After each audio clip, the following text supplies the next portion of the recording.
जय श्री कृष्णा, राधे राधे। मेरे सभी प्यारे भक्तों, मेरी ओर से आप सभी को राम राम। आज हम सुनेंगे भाग्य की रोटी। एक ही समय पर जन्मे मनुष्य का भाग्य अलग अलग क्यों होता है। आइए हम जानेंगे इस कहानी के माध्यम से। पुराने ज़माने में महेंद्रगढ़ का राजा महेंद्र सिंह हुआ करता था।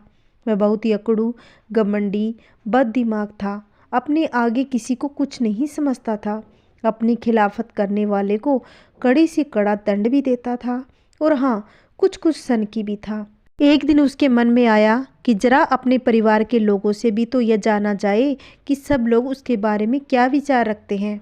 उसके परिवार में उसकी पत्नी और उसकी 7 बेटियां थीं। सबसे पहले राजा अपनी पत्नी के पास गया और पूछा, हे प्रिय, हम बरसों के साथ रहते हैं और तुमने जब वो चाहा मैंने तुमको दिया।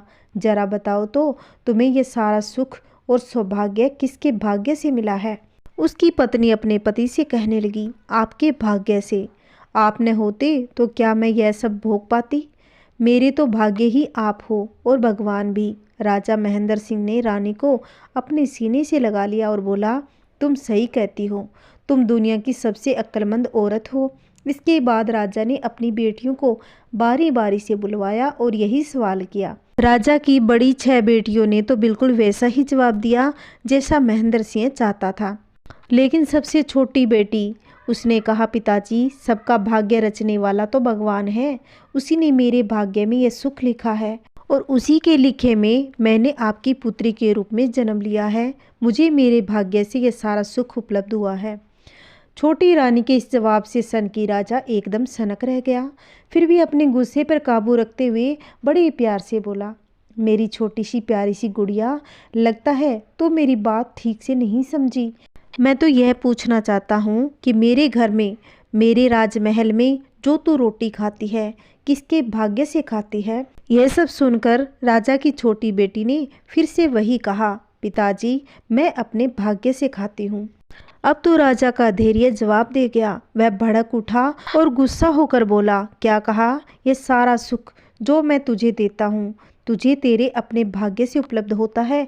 ए मूर्ख, तू मेरी दी हुई वस्तु को अपना भाग्य बताती है। निकल जा मेरे घर से, मैं तेरी शक्ल भी देखना नहीं चाहता हूँ। अब राजा की छोटी बेटी अपने पिता के पैर पकड़कर रोने लगी। पिताजी, यह आप क्या कह रहे हो। मैं आपकी पुत्री हूँ, आप मेरे जन्मदाता हैं। इस दुनिया में मैं और किसी को नहीं जानती हूँ। आप मुझे दुत्कार देंगे तो मैं कहाँ जाऊँगी। इतने कठोर मत बनिए पिताजी, मुझे मेरे घर से मत निकालिए। राजा गुस्सा होकर बोला, इस घर को अपना घर मत कह, यह मेरा घर है। उसने लात मारकर छोटी बेटी को घर से निकाल दिया और दासियों को आवाज़ दी, उनके आने पर आदेश दिया और छोटी बेटी के शरीर से राजसी वस्त्र आभूषण उतार कर उसे किसी दासी की गंदी और फटी मेली सी पोशाक पहना दी। राजा के आदेश के अनुसार दासियों ने ऐसा ही किया। अब राजकुमारी को एक भिखारिन सी बनाकर सामने ले आई। राजा के आदेश पर राजकुमारी की खूबसूरत चेहरे पर कालिक पोत दी गई। फिर राजा ने उस बेटी से पूछा, अब भी सोच ले और हमें सही सही जवाब दे, किसके भाग्य से तू यह राशि सुख भोग रही है। किसके भाग्य से तू माल पकवान रोटी खाती है। आपको खुश करने के लिए मैं झूठ बोल भी दूं। पिताजी, मैं आपके भाग्य से खाती हूँ। जो भी मिलता है वह आपके भाग्य से मिलता है, लेकिन मेरे झूठ बोलने से झूठ सच तो नहीं हो जाएगा। अब राजा अपनी छोटी बेटी की बात सुनकर आग बबूला हो गया। उसने दहाड़ कर बाहर पहरे पर तैनात सैनिकों को आवाज़ दी। तुरंत ही कई सैनिक दौड़कर आए और राजा को अभिवादन कर सिर झुकाकर खड़े हो गए। राजा ने कहा, राजकुमारी को जल्दी से जल्दी किसी तेज रफ्तार रथ द्वारा हमारे राज्य से मीलों दूर किसी दूसरे राज्य के जंगल में छोड़कर आओ, जहाँ से यह कभी चाहकर भी वापस लौटकर ना आ सके। बहुत घमंड है इसे, यह अपने भाग्य से दूर जंगलों में भटकती रहेगी और भूख मरेगी। अब राजकुमारी रोती रही, मगर राजा नहीं पसीजा। राजा की आज्ञा को टालने की हिम्मत किसी भी सैनिक में नहीं थी। सैनिक अब राजकुमारी को घसीटते हुए ले गए। उसे बहुत दूर किसी राज्य की सीमा से जंगल में छोड़कर वापस लौट आए। अपनी सनक से ऐठे सनकी राजा महेंद्र सिंह का जीवन फिर से पहले की तरह चलने लगा। लेकिन उधर राजकुमारी के साथ क्या हुआ, यह भी सुनो। अब राजकुमारी भूखी प्यासी जंगलों में भटकती भटकती एक दिन विशाल मार्ग पर जा पहुंची, जहां बहुत ही सुंदर, विशाल और शक्तिशाली राज्य विजयगढ़ का नरसेठ धर्म सिंह विदेशों में व्यापार करके अपने काबिले में पहुंचा था। धर्म सिंह बहुत ही प्रसन्न था कि आज 5 वर्ष बाद वह अपनी पत्नी और एकमात्र पुत्री से मिलेगा। अचानक धर्म सिंह के विशाल रथ के आगे आकर वह राजकुमारी बेहोश होकर गिर पड़ी। धर्म सिंह के सेवक उसे उठाकर धर्म सिंह के पास लाए तो उसके गंदे चेहरे के बावजूद उसके नाक नक्श देखकर उछल पड़ा और बोला, यह तो बिल्कुल मेरी पुत्री जैसी लग रही है, लेकिन यह यहाँ क्यों भटक रही है? ऐसे भिखारिन के लिबास में क्यों है? धर्म सिंह उस राजकुमारी को अपने साथ लेकर विजयगढ़ में अपनी शानदार कोठी में लेकर आ गया। उसकी पत्नी सावित्री उसके साथ एक युवा भिखारिन को देख चौंक पड़ी। यह आप किस भिखारिन को लेकर आ गए? तब राजा ने कहा, यह भिखारिन मुझे तो अपनी बेटी जैसी ही लगी। बेशक उसे देखे मुझे 5 साल हो गए, लेकिन वही नाक नक्श है, बिल्कुल वैसे ही है। रानी ने बताया कि हमारी बेटी 5 साल पहले जब आप गए थे तब 5 दिन बाद ही एक जहरीले सांप ने काट लिया। इसके कारण हमारी बेटी की मृत्यु हो गई। अपनी पुत्री की अकाल मृत्यु के समाचार से सेठ बहुत दुखी हो गया, लेकिन यह भी जबरदस्त संयोग था। भगवान का चमत्कार ही समझो कि उसकी बेटी की हमशक्ल थी वो लड़की।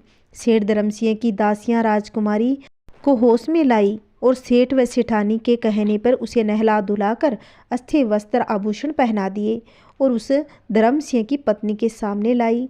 दोनों हक्के बक्के रह गए और पूछा कि बेटी तुम कौन हो?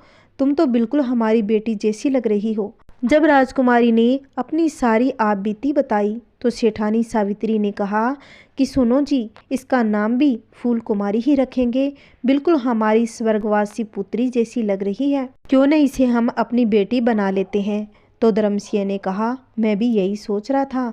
उसके बाद फूल कुमारी सेठ धर्म सिंह के घर में बेटी बनकर रहने लगी। कई साल बीत गए।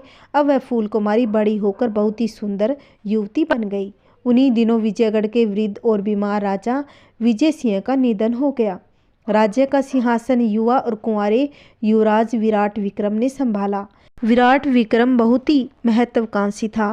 उसने अपने राज्य के विस्तार के लिए आसपास के सभी राज्यों को आक्रमण करके जीत लिया। उन राज्यों के राजाओं उनके परिवार को कारागार में डाल दिया। फिर एक दिन विजयगढ़ की जनता को अपने दर्शन देने के लिए राजा विराट विक्रम ने विजयगढ़ की सड़कों पर अपनी रथ यात्रा निकाली, जिसे सभी राज्यवासी उसके दर्शन कर सके। जब विराट विक्रम की सवारी सेठ धर्म सिंह की कोठी के सामने से निकली, उस समय फूल कुमारी घर की छत से सड़क पर झांकते हुए अपने लंबे और खूबसूरत बालों को संवार रही थी। अचानक ही विराट विक्रम की दृष्टि उस पर पड़ी। उसने फूल कुमारी को देखा। देखकर उसके अनुपम सौंदर्य पर मुग्ध हो गया। उसने अपने महामंत्री को फूल कुमारी के विवाह के लिए सेठ धर्म सिंह के यहाँ भेजा। सेठ धर्म सिंह और सावित्री के लिए इससे बड़ी खुशी की क्या बात हो सकती थी कि स्वयं राजा विराट विक्रम उनकी बेटी से विवाह करना चाहता है। शुभ मुहूर्त में बड़ी धूमधाम से राजकुमारी और विराट विक्रम का विवाह हुआ। 1 साल बाद अब फूल कुमारी को एक सुंदर बेटे को जन्म दिया। तब विराट विक्रम ने रानी से कहा कि रानी जी, हम चाहते हैं आप सभी दास दासियों और कारागार में बंद कैदियों को राजकुमार के जन्म की खुशी में मिठाई अपने हाथों से बांटें। पुत्र के सुख भविष्य के लिए सबका आशीर्वाद प्राप्त करें। जब फूल कुमारी मिठाई बांटने के लिए कारागार में पहुंची, वहां अपने माता पिता और बहनों को देखा। यह देखकर राजकुमारी आश्चर्यचकित रह गई। राजा महेंद्र सिंह, रानी तिलोत्तमा और फूल कुमारी की बहनों ने उसे नहीं पहचाना, लेकिन वह सबको पहचान गई थी। किंतु उसने अपने परिवार के सामने यह नहीं कहा कि वह वही फूल कुमारी है जिसे पिता ने दुत्कार कर घर से निकाल दिया था। फिर उसने अपने पति विराट विक्रम से निकट पहुंचकर फूल कुमारी ने उनसे कहा कि सुनो जी, मैं चाहती हूँ कि पुत्र जन्म की खुशी में आप सभी कैदियों को कारागार से आज़ाद कर दें। विराट विक्रम ने कहा कि तुम्हारी इच्छा हमारे लिए आज्ञा है। हे प्रिय, जो आप कहोगी वैसा ही होगा। फूल कुमारी ने कहा, मैं आपसे एक और बात कहना चाहती हूँ। तब उसने कहा, निसंकोच कहो। आपके कारागार में कैद महेंद्रगढ़ के महाराज महेंद्र सिंह और रानी तिलोत्तमा मेरे वास्तविक माता पिता है। आप उन्हें व मेरी बहनों को आज़ाद करने के साथ साथ मेरे पिता उनका राज्य लौटा दो। अब उसने बताया कि किस तरह उसके पिता ने उसे अपने घर से बाहर निकाल दिया था। फिर भाग्य ने उसे माता पिता के रूप में सेठ धर्मसिंह और सावित्री दिए।